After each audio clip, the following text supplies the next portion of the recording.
Hello all, hope you are doing well. Today I'm going to be teaching you everything that you need to know to get started with your Microsoft OneNote journey.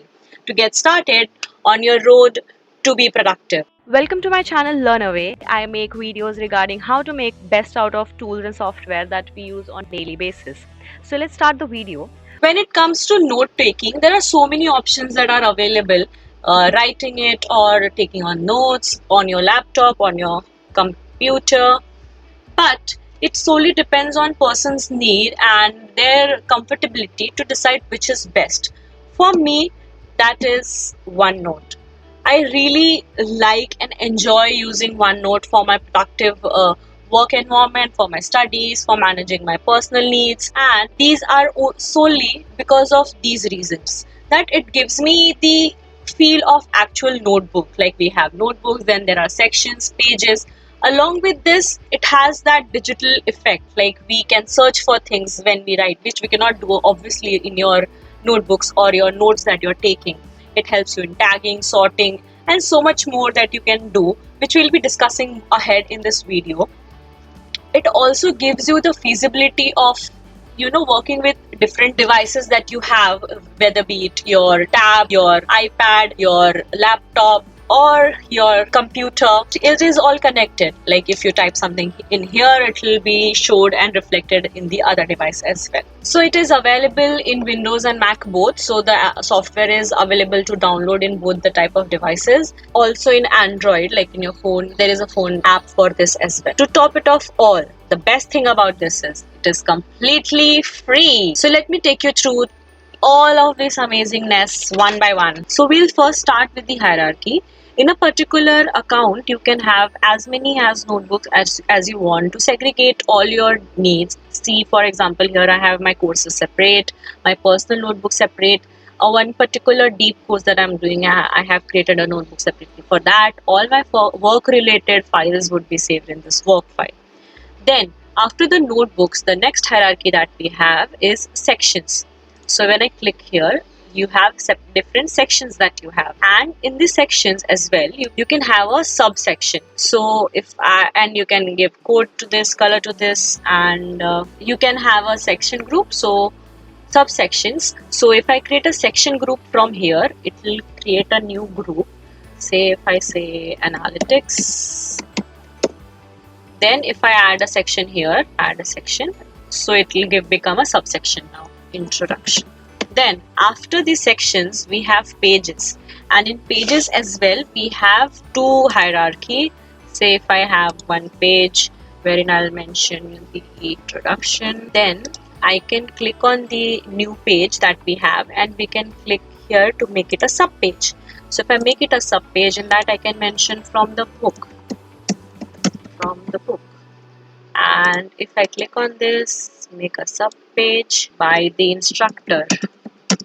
I can also make one more hierarchy with making one more sub page. So it will create a sub page. If I want to make it a page again, I can promote it. If I promote it again, it will become a page. So this is how it is done. Then you have the search option for all the notebooks. Say if I click here in the notebook tabs and I click on search, so I can search for things throughout this all the notebooks that I have. So if I say search for the course, then it will list out all the places that I have course. This is from the data science notebook, and this is from courses notebook. So it is really helpful. Then I can search by tags. So here we have tag option. From here you can create your custom tags, or you can use the tags that are already there. So if I want to create a new tag, I can click on create tag. You can choose all the available icons that are there, all icons, and make your tabs. Say if you want to keep having your passwords somewhere, I can click on this key, password, like that. I have to click on create, and it will create a tag for me. Now I can view this here, password, ideas. So I have already created an tag as ideas. So if I click on here, tags, if I mention the tag, it will give me the suggestion. If I click on it, it will give me all the places that I already have this. If I use this to do task, which I have used in many places, so it will list out all the places that I've used the to do tag. The other amazing thing that you can do is, like, if I am doing one of the courses and I have some homework that I need to work on, so what I can do is click on this share option. It will give me a invite section wherein I can give the mail ID of my friend who is working with me on this project, and then I can click on share. So if I give them access to can edit, we can work on our homework together, edit in the same notebook, and then directly share this notebook with our instructor. If I give only view option, like if you have created a notebook and you are an instructor and you have created a notebook which you want to share it with your students, or in your office you have created some document which you needs to be shared, then you can give just view access, give all the email IDs and share. And if you want a big screen that you need to work on, like if you're using a small screen device and you want more space to work, then you can just minimize all this and it will be good to. Now comes the amazing part which everybody likes. If you have a stylus, you can handwrite your notes and make notes in OneNote and it will save. So for that also there are so many amazing things that you can do, but I don't use it that much. I prefer to write on my laptop.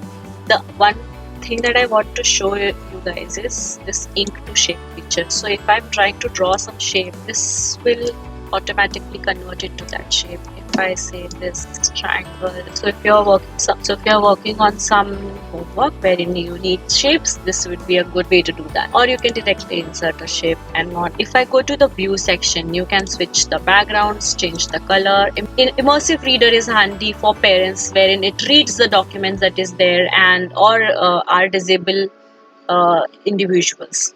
Then we have the options of changing the page color, making it a little dark, or customize as per your eyes which suits you. Then we have rule lines option. There are various rules that you can use if you want exactly the feel of writing in your notebook. This is amazing thing that you can do. Then we have this translate option wherein you can translate the notes that you have created to another language. So then this replay option is something that will help people who want to make a video recording or a video assignment that you need to do.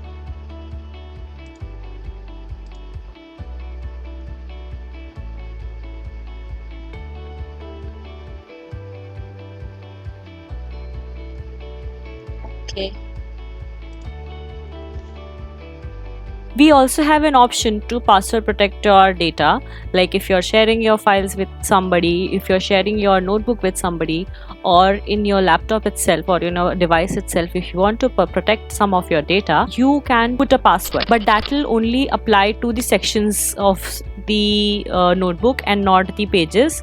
So if you right click on that, you get the option of password protection, and then you can add password, put the password and protect your files. So this is it, guys. Hope you enjoyed this video. Hope you enjoyed the learning that you got from this video, and if you did, please like the video and subscribe to my channel. I come up with such content regularly, and if you have something that you want me to make video on, I will be very happy to make such videos. Thank you, guys.